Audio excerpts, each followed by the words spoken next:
नमस्कार। 2024 का दूसरा सूर्य ग्रहण, कंकणाकृति सूर्य ग्रहण 2 अक्टूबर 2024 को कन्या राशि और हस्त नक्षत्र में होने जा रहा है। पूरे विश्व के ऊपर एवं हमारी सभी 12 राशियों के ऊपर उसका क्या परिणाम होगा, उसके बारे में आज बात करेंगे। यदि हम उस सोलर एक्लिप्स का पाथ देखें तो दक्षिण अमेरिका के Argentina, Brazil, Peru, Fiji, Chile, Honolulu, Arctic Ocean, Pacific Ocean एवं न्यूजीलैंड के कुछ भागों में यह पूरी तरह से देखा जाएगा। उसका अर्थ ये हुआ कि वहाँ पर 75 टू 100% ग्रहण के परिणाम मिलेंगे। भारत में यह सूर्य ग्रहण 2 अक्टूबर 9:13 PM से लेकर 3 अक्टूबर 3:17 AM तक अर्थात तकरीबन 6 घंटे तक होगा, लेकिन भारत में यह देखा नहीं जाएगा और इसके लिए भारत में सूतक काल भी नहीं लगेगा। फिर भी क्योंकि सोलर एक्लिप्स एक यूनिवर्सल इवेंट है, भारतवर्ष में भी 25% टू 50% उसके रिजल्ट हमें मिलेंगे ही मिलेंगे। अब ये जो सूर्य ग्रहण है वह सूर्य ग्रहण कन्या राशि और हस्त नक्षत्र में हो रहा है, और यदि हम कूर्म चक्र के सिद्धांत को इस ग्रहण के ऊपर अप्लाई करें तो ये दोनों विश्व के सदर्न हेमिस्फीयर को रिप्रेजेंट करते हैं, और ये सोलर एक्लिप्स भी सदर्न हेमिस्फीयर में विजिबल होने जा रहा है।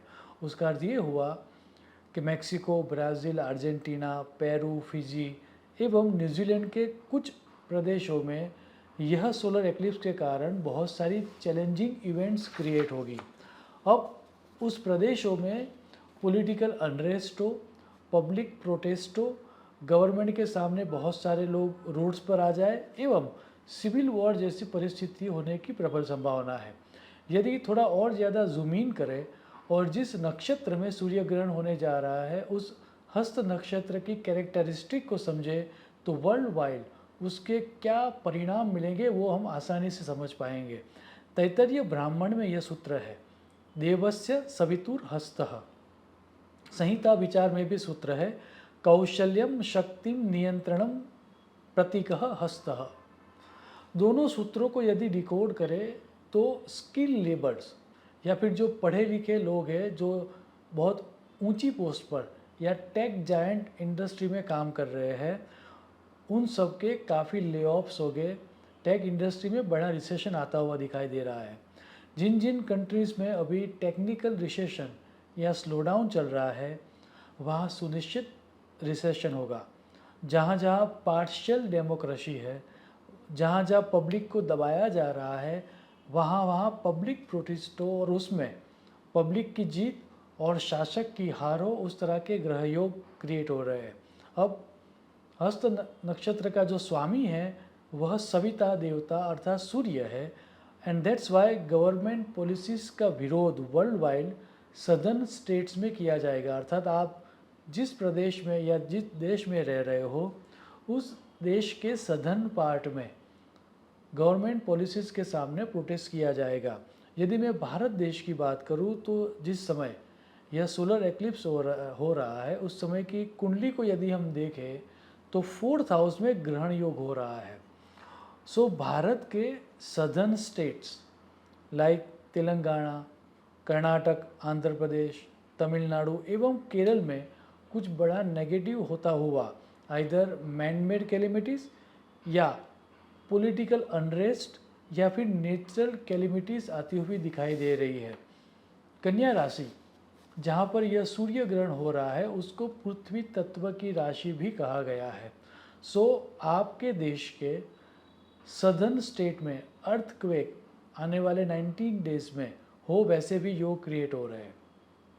एक और इंटरेस्टिंग सूत्र वराहमिहिर जी ने दिया है, वो लिखते हैं तस्करो हस्ते, अर्थात क्योंकि कन्या राशि और हस्त नक्षत्र वैश्य या वणिक राशि कही गई है, वह बिजनेस को रिप्रेजेंट करता है। यह सूर्य ग्रहण किसी बड़े बिजनेस हाउस के फाइनेंशियल स्कैंडल्स को बाहर लाके स्टॉक मार्केट को प्रेशर में ला सकता है। वित्तीय राशि कन्या में सूर्य ग्रहण ये दिखा रहा है कि आने वाले 45 टू 90 डेज में स्टॉक मार्केट में सिग्निफिकेंट करेक्शन आएगा। आइए आखिर में हमारी 12 राशियों को इस सोलर एक्लिप्स का लाभ किस तरह से मिले, या उनको अपने एरिया लाइफ के कौन से एरियाज़ में काम करना चाहिए, उसके बारे में भी बात करते हैं। एक बात यहाँ पर मैं स्पष्ट करना चाहूँगा, शास्त्र ये कहता है कि सूर्य ग्रहण का अर्थ ये है कि हमारे जीवन के वैसे वैसे एरियाज़ जिनको हमने इग्नोर किए हैं, उन सभी एरियाज़ को सूर्य ग्रहण सरफेस पर लाएगा ताकि हम उसमें सुधार ला पाए। तो 12 राशियाँ, हमारी जो जन्म की वैदिक 12 राशि है, उस 12 राशियों को कौन कौन से एरियाज़ में काम करना चाहिए ताकि यह सूर्य ग्रहण उनको शुभ परिणाम दे, उसके बारे में संक्षिप्त में बात करते हैं। सर्वप्रथम बात करते हैं मेष राशि की। उनको अपनी हेल्थ के प्रति काम करना चाहिए। यदि कोई कोर्ट केस चल रहा है या उनके कोई विरोधी है, तो शत्रु के ऊपर विजय प्राप्त करने का यह सर्वश्रेष्ठ समय रहेगा।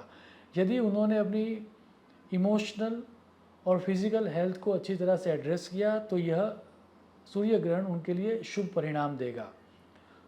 वृषभ राशि वालों को यह सूर्य ग्रहण मीडियम परिणाम देगा। उनको अपने लव लाइफ के प्रति संवेदनशील रहना होगा, संतानों के प्रति उनको जागरूक रहना होगा, और एजुकेशन के प्रति यदि वह कॉशियस रहे तो यह समय उनको मिश्र परिणाम देगा। मिथुन राशि वालों के लिए यह समय थोड़ा बहुत चैलेंजेस लेकर आएगा। उनको अपनी माता के प्रति ध्यान देना होगा, होम या घर के प्रति उनको ध्यान देना होगा। लैंड या व्हीकल में कुछ विवाद होने की संभावना है, तो उनको उस एरियाज में ध्यान देना होगा। कर्क राशि वालों के लिए यह समय शुभ रहेगा। उनके सिबलिंग्स के साथ या उनके परिवार में यदि कोई झगड़ा चल रहा है, तो वो इस समय के दौरान रिजॉल्व हो सकता है। स्मॉल जर्नीज से लाभ होगा, और एवं एडवेंचरस एक्टिविटीज़ करने से भी इस समय के दौरान उनको लाभ होगा। सिंह राशि वालों के लिए ये समय मिश्र रहेगा। उनको मनी मैटर्स में काफ़ी संवेदनशील रहना होगा, खर्च नहीं बढ़ाना है। स्पीच के प्रति उनको ध्यान देना होगा, अन्यथा वो जो कहेंगे या वो जो एक्सप्रेस करेंगे उसको लोग गलत तरह से लेंगे और उनसे उनको नुकसान होगा।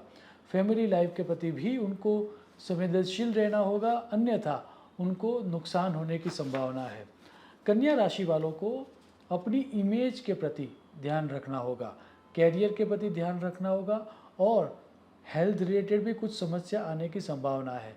उनके लिए ये समय अशुभ या चैलेंजेस लाने वाला रहेगा। तुला राशि वालों के लिए ये समय कुछ ज़्यादा ही अशुभ समाचार देने वाला रहेगा। परिवार में किसी आपके जो नियर एंड डियर वंस है, इधर उनकी तबीयत खराब हो या उनका निधन हो जाए, उस तरह के समाचार भी आपको मिल सकते हैं। खर्च के प्रति आपको संवेदनशील रहना होगा। हो सके तो डेट को इस समय के दौरान इनकर न करें, अन्यथा यह डेट आगे जाके आपको परेशान करेगा। आप आपके शत्रुओं को भी लाइटली मत ले, अन्यथा आपकी हार सुनिश्चित है। वृश्चिक राशि वालों के लिए यह समय शुभ रहेगा।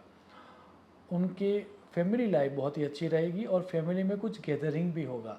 सेविंग करने से उनको लाभ होगा और अनएक्सपेक्टेड वेज से उनको लाभ होते हुए दिखाई दे रहे हैं।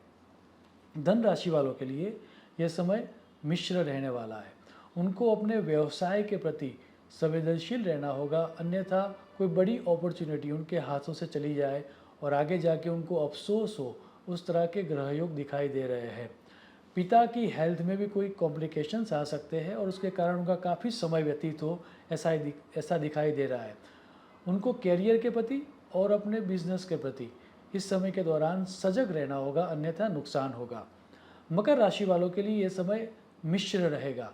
यदि रिलीजियस एक्टिविटीज़ में उन्होंने समय व्यतीत किया तो यह समय शुभ रहेगा, लेकिन यदि उन्होंने मटेरियलिस्टिक गेन के लिए ट्राई किया तो शायद यह समय उनको नुकसान देगा। एडवेंचरस एक्टिविटीज़ करने से या यात्रा या ट्रैवलिंग करने से भी उनको लाभ होगा, ऐसा स्पष्ट दिखाई दे रहा है। कुंभ राशि वालों के लिए यह समय मिश्र तो अशुभ रहेगा। हो सके तो उनको ट्रैवलिंग को अवॉइड करना चाहिए। लाइफ रिलेटेड या लाइफस्टाइल रिलेटेड कोई डिसीज़ परमानेंटली आपके जीवन में ना आ जाए, उसका ध्यान आपको रखना होगा। हेल्थ के प्रति आपको कुछ ज़्यादा ही कॉशियस रहना होगा। मीन राशि वालों के लिए ये समय मिश्र रहेगा। उनको अपने रिलेशनशिप्स के ऊपर काम करना होगा। अपनी रिलेशनशिप को टेक इट फॉर ग्रांटेड मत लीजिए, अन्यथा जिनको आपको लग रहा था कि ये थ्रू आउट द लाइफ आपके साथ है, वैसे कई नज़दीकी लोग आपको छोड़ के चले जाएंगे।